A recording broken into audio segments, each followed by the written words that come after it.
mga bossing, ito yung update sa PCX160 na water damage blackout mga bossing. So ang dami niyang damage, ang dami niyang mga parts na busted na napildan natin. So pati yung IC control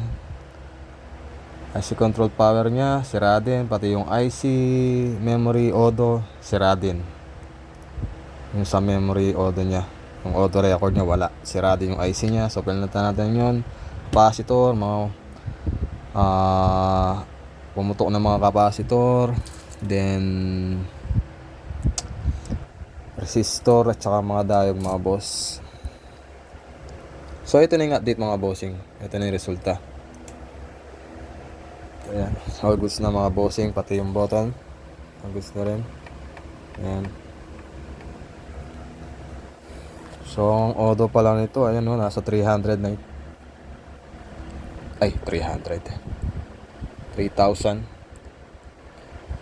nasa 3,984 pa lang mga boss ang odo niya. 3K pa lang mga bossing.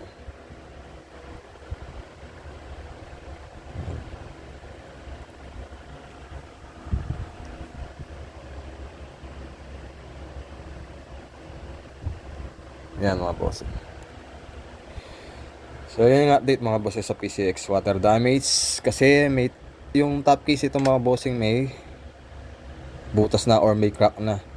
Ay napasukan siya ng tubig, damage siya. So ayan. So all goods na, pwede na natin i-bike sa may-ari. Yun lang mga bossing, please like and share, follow my Facebook page. Maraming salamat sa panonood. Like and share na yung mga video ko, and comment po kayo para alam ko kung nasaan nakakarating mga video ko mga bossing. Maraming salamat sa inyo. Peace out mga boss. Ride safe sa inyo.